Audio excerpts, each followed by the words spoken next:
کہ اس موقع پر دعوت و تبلیغ کی جو جماعت الحمدللہ اس وقت پوری دنیا کے اندر چپے چپے میں کام کر رہی ہے اور اس کا فیض پوری دنیا کا ذرہ ذرہ اس فیض کو حاصل کیا ہوا ہے، بڑے افسوس کے ساتھ آج کہنا پڑتا ہے کہ سعودیہ حکمرانوں نے اپنے فرعونیت میں آ کر، میں کھلے الفاظ میں یہ بات کہتا ہوں، اپنی حکمرانی کے جوش میں آ کر کہ ہم چومن دیگرے نیس، ہماری طرح کا دنیا میں کوئی نہیں، ہم حاکم ہیں، ہم سلطان ہیں، ہم بادشاہ ہیں، تو جو چاہے فرمان جاری کر ڈالیں، فیصلہ لیا اور گزشتہ جمعہ حرم کے مسجدوں میں پورے عرب کی مساجد کے اندر فرمان شاہی فرمان جاری کیا گیا کہ دعوت و تبلیغ کے خلاف بیان کیا جائے،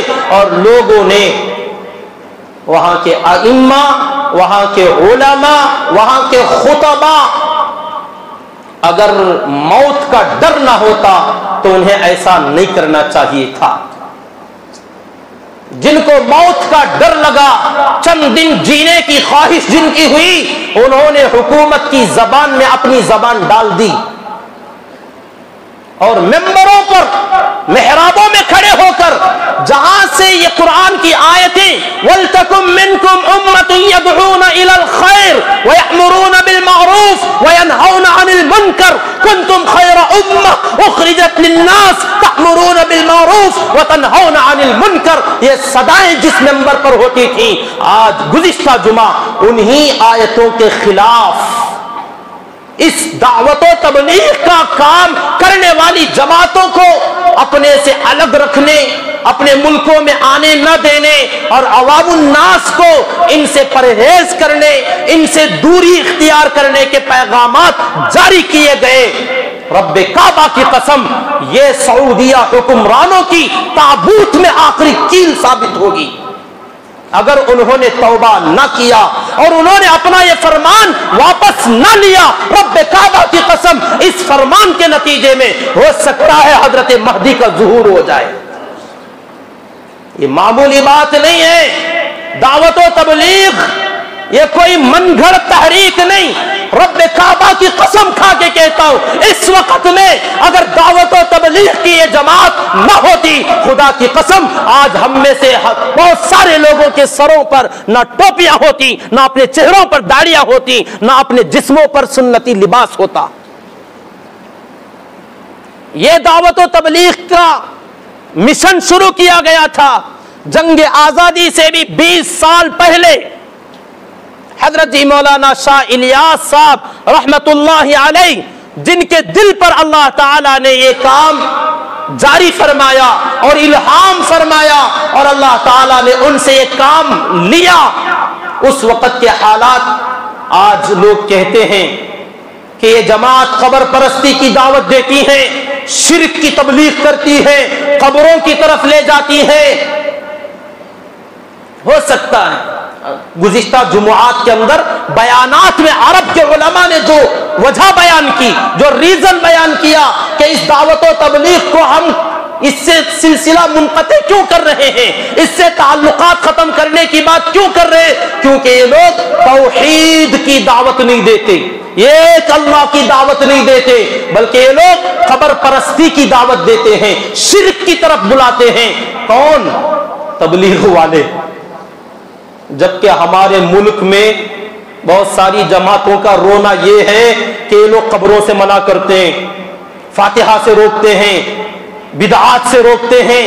یہاں کے بہت سارے لوگوں نے ایڑی چوٹی کا زور لگا دیا، ہم لوگوں کے بارے میں یہ کہتے کہتے کہ قبروں کی توہین کرنے والے، اولیاء اللہ کی توہین کرنے والے، بزرگان دین کا ادب نہیں کرنے والے، طرح طرح کی باتیں، کہ نبی کے نام پر درود نہیں پڑھنے والے، یہ جملے ہمارے بارے میں یہاں کی تنظیموں نے، یہاں کی بہت ساری مسلکوں نے، یہاں کی بہت ساری جماعتوں نے یہ الزام لگایا، اور آج ادھر سے یہ کہا جا رہا ہے کہ تم قبروں کی طرف بلاتے ہو۔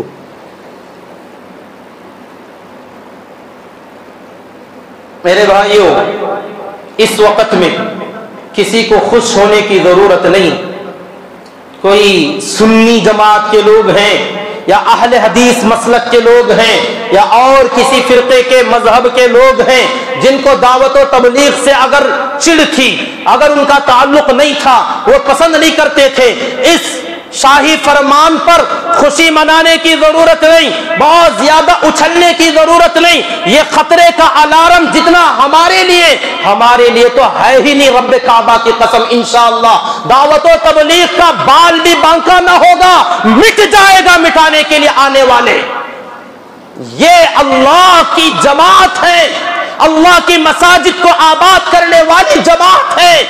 اس کا اعتراف ہم نہیں، اپنے نہیں، پرائے دوسرے مسالک کے تمام جماعتوں کے بانی مبانی بڑے بڑے علماء نے اپنی کتابوں میں لکھا۔ عوام الناس جو عام پبلک ہے جماعتوں سے نہیں جڑتے، نہیں چلتے، مگر ان کے بھی دلوں میں یہ بات، خدا کی قسم یہ بات ہے، اگر آج دنیا میں کوئی بگڑا ہوا نوجوان ہے، شرابی کبابی زانی چور اچکا، اگر کوئی سڑکوں پر پڑا رہنے والا بے یار و مددگار جس کا کوئی پرسار حال نہیں، جس کو کوئی اپنے سینے سے نہیں لگاتا، اگر اس کو سدھارنا اگر کوئی چاہتا ہے، کسی کی خواہش ہے، تو ہر آدمی کے دل میں ایک ہی بات آتی ہے کہ ایسے بگڑے ہوئے کو بنانے والی صرف دعوت و تبلیغ کی جماعت ہے۔ اس کو جماعت میں لے جاؤ۔ جماعت کے علاوہ کوئی خانقاہ نہیں، کوئی مدرسہ نہیں، کوئی اور جگہ نہیں جہاں پر ایسے بگڑے ہوئے لوگ سدھرتے ہو۔ ایسی جگہ پر سدھرنے والے، مساجد میں اللہ کے دربار میں رونے والے، تہجد گزار بننے والے، وقت کے ولی بننے والے، اور شرابوں کے اڈوں سے توبہ کرنے والے، زنا کے کھوٹوں سے توبہ کرنے والے، اور مساجد میں پڑے رہنے والے، اگر یہ تبدیلی، یہ کروٹ لیتے ہیں، اگر لوگ، اگر کسی کے اندر یہ چینجز آئے ہیں، آ رہے ہیں اور آئیں گے انشاءاللہ تعالی، تو اس کے لیے محنت کرنے والی للہ فی اللہ جماعت پوری دنیا میں اگر کوئی ہے تو صرف اور صرف دعوت و تبلیغ کی جماعت ہے۔ ماننا پڑے گا، چاہے دل مانے یا نہ مانے۔ آپ دیکھ رہے آج پوری دنیا میں جتنے مساجد کا جال بچھایا گیا، دوسرے مسالک و مذاہب کے والوں پر تنقید تو نہیں، اعتراض کیچڑ تو نہیں اچھالتا، جو بنے ہوئے مساجد ہیں انہی کو ویران کرنے پر لوگ لڑتے ہیں۔ پارٹیاں، جماعتیں، اختلافات، اور جتنی دوسرے مسالک کی مساجد ہیں وقت مقررہ پر مسجدیں کھلیں گی، جیسے ہی نماز ہوگی تالے پڑ گئے، پھر اب اذان کے وقت میں 5 منٹ پہلے مسجد کھلے گی۔ باقاعدہ لوگوں نے بورڈ لگا دیے۔ کیا اللہ کے نبی کی مسجد ایسی ہی تھی؟ مسجد نبوی میں ایسے ہی ہوتا تھا؟ وہاں تو دروازے ہی نہیں تھے۔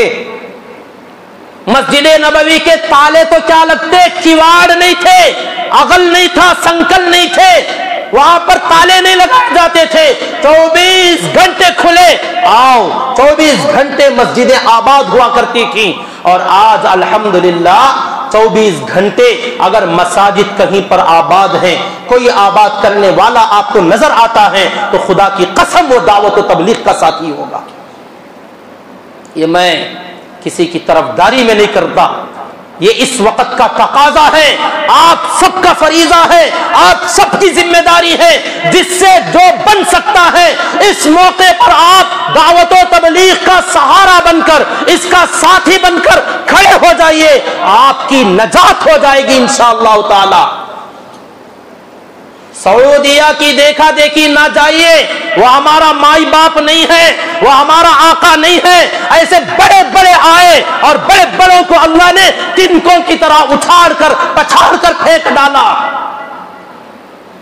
حکومت کا نشہ، طاقت کا نشہ، مال و دولت کا نشہ کام نہیں آئے گا، حق کا ساتھ دیجئے۔ میں تو یہ کہنا چاہتا ہوں، اگر دعوت و تبلیغ کے لیے ایکشن لیا جا رہا ہے تو پھر ان سنیوں کا کیا عالم ہوگا جو ہمیشہ قبروں پر پڑے رہتے ہیں؟ ان کا کیا عالم ہوگا بھائی؟ جب ہمارے لیے یہ الزام، ہم پر یہ تہمت، ہم یہ کہتے ہیں کہ ان کو غلط فہمی ہوئی ہے، کسی نے مس گائیڈ کیا ہے، کسی نے غلط پہنچایا ہے یا ان کی کیا مجبوری ہے، کس وجہ سے یہ فرمان جاری کیا گیا یا کس وجہ سے یہ ایکشن لیا گیا، کیوں یہ قدم اٹھایا گیا، ان کے پیچھے کس کا دباؤ ہے، کیا پریشر ان کے اوپر ہے، وہ ہم نہیں جانتے، لیکن جو کیا گیا یہ غلط ہے، ڈنکے کی چوٹ اعلان کریں گے۔ خدا کی قسم اس وقت میں ہم یہاں نہیں، حرم کے اندر بھی ہوتے تو یہی نعرہ انشاءاللہ اپنی زبان سے نکلتا، چاہے اس کے بعد ہماری گردن بھی کٹ جاتی، آئی ڈونٹ کیئر۔ حق بولنے میں آدمی کو جھجکنا نہیں چاہیے، موت تو ایک دن آنے والی ہے، حق کا ساتھ دے کے مرو، حق کے ساتھ کھڑے ہو کے مرو، تمہارا بھی نام لیا جائے گا اس جماعت میں، مقبولیین میں، مندوبیین میں، اللہ کے یہاں جو محبوب بننے ہیں، اسی کو کہتے ہیں انگلی کٹا کر شہیدوں میں شامل ہونا۔ وقت پڑے، ہم نے کئی مرتبہ کہا تھا جماعتوں میں ہمارا وقت زیادہ تو نہیں لگا، لیکن خدا کی قسم علماء دیوبند کا یہ مشن رہا ہے، جب بھی دعوت و تبلیغ پر کوئی اعتراض کرے، اعتراض کا جواب دینا میرا فریضہ ہم سمجھتے ہیں، علماء دیوبند کی ذمہ داری ہے۔ اگر تمہیں کسی حرکت پر اعتراض ہے، کسی بات پر سوال ہے، اگر کوئی اصول پر تمہارا سوال ہے، اعتراض ہے، تو اعتراض کا دفاع کرنا، اعتراضات کا جواب دینا، اگر کوئی چیلنج کرے تو چیلنج کو ایکسپٹ کرنا اور اس کا دندہ شکن جواب دینا، یہ علماء دیوبند کی ذمہ داری رہی ہے، کیونکہ یہ دعوت و تبلیغ کا کام ہمارے ہی علماء دیوبند نے شروع کیا۔ حضرت جی مولانا شاہ الیاس صاحب رحمت اللہ علیہ اسی انار کے نیچے بیٹھ کر پڑھانے والے ملا محمود الحسن دیوبندی رحمت اللہ علیہ، جن کو شیخ الہند کہا جاتا ہے، اس شیخ الہند کے نامور شاگردوں میں سے ایک شاگرد ہے حضرت جی مولانا الیاس صاحب رحمت اللہ علیہ۔ فارغت کے بعد مظاہر العلوم سہارنپور کے اندر چلے گئے اور وہاں حضرت کتابیں پڑھا رہے تھے، عالم دین تھے، درس و تدریس میں لگے ہوئے تھے، اسباق پڑھا رہے تھے۔ 1926 کے اندر 1947 میں ملک آزاد ہوا، اس سے تقریباً 20 سال پہلے کا عرصہ، یہاں کے ہندوؤں نے، غیر مسلموں نے مسلمانوں کو یہ سمجھانا شروع کیا کہ تمہارے باپ دادا، تمہارے پرکھ، تمہارے بڑے ہندو تھے، مغلوں کے دباؤ میں آ کر تم نے دھرم پریورتن کیا ہے، تم کنورٹڈ مسلمان ہو، حقیقت میں مسلمان نہیں، تمہارا رشتہ ہم سے ملتا ہے تو تمہارا شدھیکرن ہونا چاہیے، شدھ کرنا چاہیے۔ لوگوں کو یہ سمجھانے لگے قریوں میں، دیہاتوں میں جا کر کہ تم گھر واپسی کر لو، واپس اس مذہب میں آ جاؤ، تو طرح طرح کی خبریں لوگوں سے آنے لگیں کہ میوات کے فلاں علاقے میں، ہریانہ کے فلاں علاقے میں، پنجاب کے فلاں علاقوں میں، آج بھی کچھ علاقوں میں یہ ماحول ہے کہ وہاں لوگ مرتد ہوتے جا رہے ہیں، لوگ ایک ایک دن میں 100 آدمی، 200 آدمی، ہزار آدمی، گاؤں کے گاؤں مسلمان جو تھے ارتداد کا شکار ہو رہے ہیں، لوگوں کے بہکاؤ میں آ کر اپنا دین بدل رہے ہیں، بے دینی پر جا رہے ہیں۔ تو حضرت جی مولانا شاہ الیاس صاحب رحمت اللہ علیہ مظاہر العلوم کے مدرسے میں جب پڑھا رہے تھے، بہت سارے علماء کرام تھے، حضرت جی شیخ الحدیث مولانا زکریا صاحب کاندھلوی رحمت اللہ علیہ یہ بھی حضرت کے ساتھ میں تھے۔ آپ بیتی کے اندر انہوں نے تحریر فرمایا ہوا ہے، لکھا ہوا ہے، یہ جب یہ خبریں آتی تو ہم سب اساتذہ بیٹھ کر افسوس کرتے، پچھتاتے کہ کیا ہو رہا ہے، لیکن یہ شاہ الیاس صاحب رحمت اللہ علیہ سبقیں پڑھایا کرتے تھے، درس دیا کرتے تھے، جب یہ مذاکرہ ہوتا تو کہتے تھے بڑے افسوس کے ساتھ، کروٹیں بدلتے، کڑتے، تڑپتے اور کہتے کسی کی شب وصل رو کر کٹتی ہے، کسی کی شب وصل سو کر کٹتی ہے، الہی یہ کیسی شب وصل ہے جو نہ رو کر کٹتی ہے نہ سو کر کٹتی ہے۔ بڑا درد بھرا شعر تھا حضرت کا، کسی کی شب وصل رو کر کٹ جاتی ہے، کسی کی شب وصل سو کر کٹتی ہے، الہی یہ کیسی شب ہے میری، اپنے بارے میں کہتے تھے، نہ رو کر کٹتی ہے نہ سو کر، نہ جاگتے ہوئے چین آتا ہے نہ سوتے ہوئے چین آتا ہے۔ اس کڑن میں، اس درد میں مدرسے کو چھوڑ کر وہاں سے نکل کر آئے، دہلی کے اندر آئے، بنگلے والی مسجد وہ جگہ تھی اپنے بڑے بھائی مولانا محمد صاحب رحمت اللہ علیہ کی، اس جگہ پر رہ کر وہاں سے میوات کے لوگ جو وہاں بنگلے والی مسجد کے آگے جو بڑا مین روڈ ہے وہاں سے میوات کے لوگ دہلی میں کام کاج کرنے، اپنا وہ روزانہ کا کام کرنے کے لیے آتے تھے اور واپس جاتے تھے، وہاں راستے پر بیٹھتے اور آنے والے ایک ایک بندے کو سلام کرتے، کوئی سلام کا جواب دیتا تو اس سے کہتے تھوڑا سا وقت دے دو، آتا کوئی ملتا تو کہتے یہ جو جگہ بنائی گئی یہاں پر آپ جیسے بڑوں کو پڑھانے کے لیے، کچھ دین سکھانے کے لیے ہم نے ایک مدرسہ بنایا ہے، آپ اپنا تھوڑا سا وقت دے دو۔ بہت سارے لوگ انکار کرتے، نہیں مانتے کہ ہم تو روزی روٹی کے مسئلے سے آئے ہیں، شام میں جائیں گے تو بیوی بچے کیا کھائیں گے؟ جب لوگ انکار کرتے کوئی آنے کے لیے تیار نہیں ہوتا۔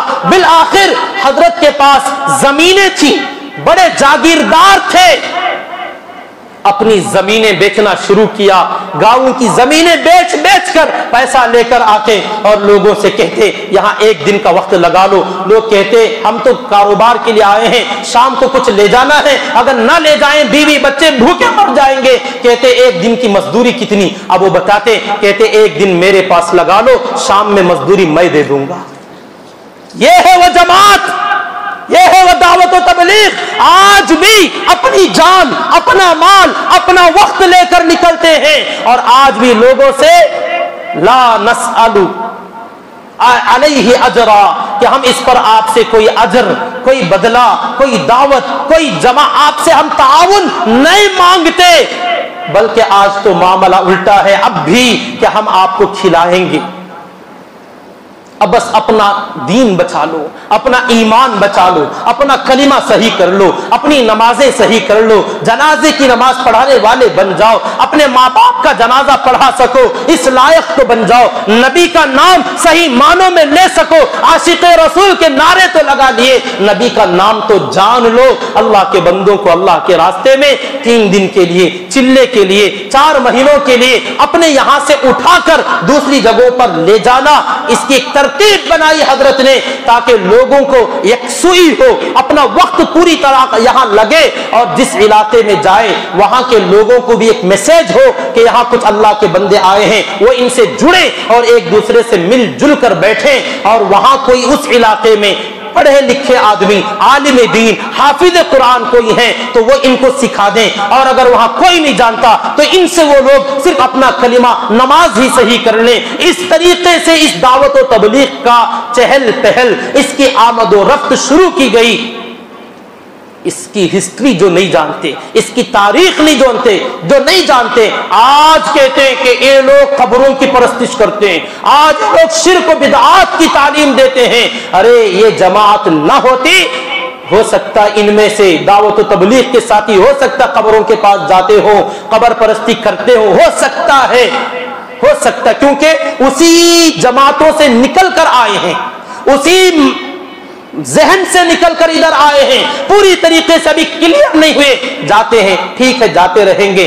اللہ کا شکر ہے کہ زیادہ وقت مسجد میں، تھوڑا بہت وقت مزاروں پر وہاں یہاں لگا لیتے ہوں گے۔ اگر یہ جماعت کا کام نہ ہوتا اور یہ لوگ اس جماعت میں نہ لگتے، خدا کی قسم اپنا سارا وقت مندروں میں لگا دیتے، گھنٹے بجاتے رہتے، تالیاں پیٹتے رہتے۔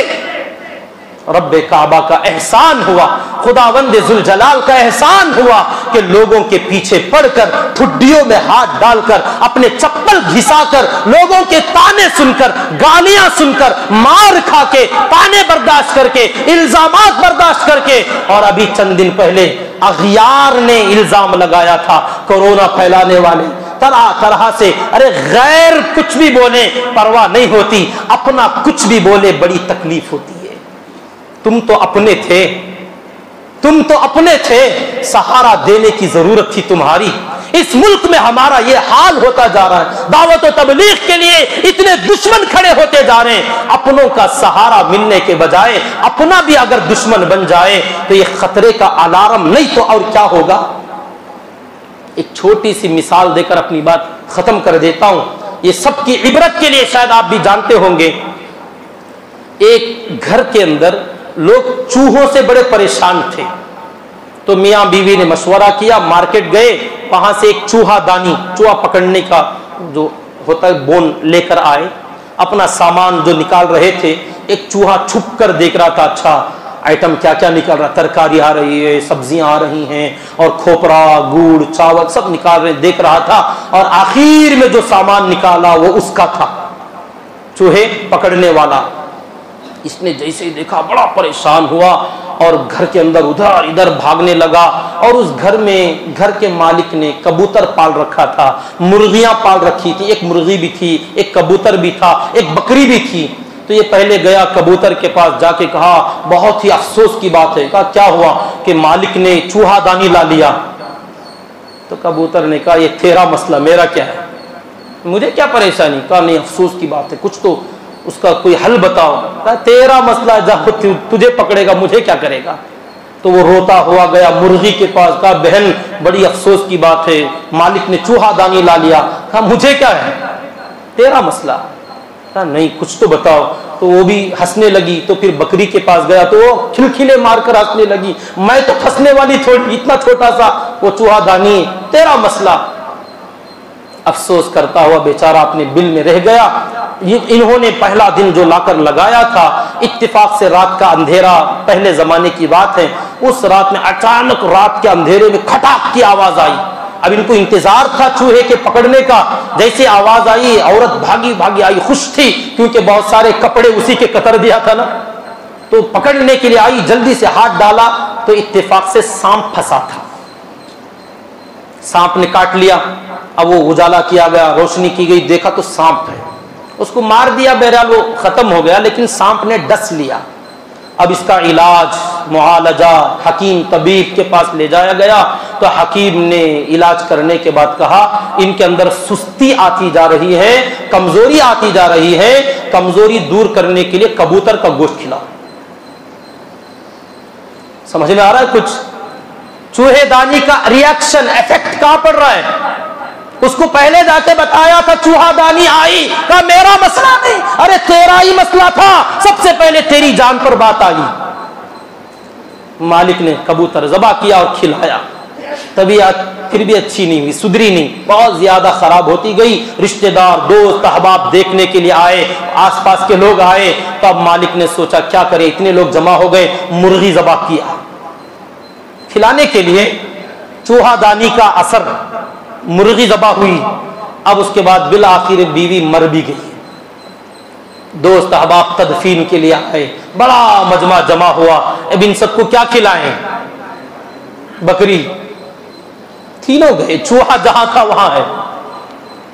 دیکھ رہا سب کا منظر کیا ہوا, ارے یار تیرا حال کیا بنا. سب کہہ رہے تھے میرا نہیں, تیرا مسئلہ, تیرا مسئلہ.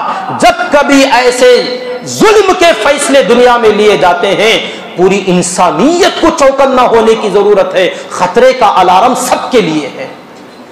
کاش کہ اتر جائے تمہارے دل میں میری بات. اللہ تعالیٰ سے دعا کریں کہ اللہ رب العزت سعودی حکمرانوں کو ہدایت عطا فرمائے, اللہ ان کی غلط فہمیوں کو دور فرمائے, جلد از جلد اپنے فیصلے پر نظر ثانی کریں اور اس فیصلے کو وہ تبدیل کریں. اور پوری امت مسلمہ کو جو تکلیف پہنچی ہے, اللہ تعالیٰ اس تکلیف کو خوشی میں بدل دے.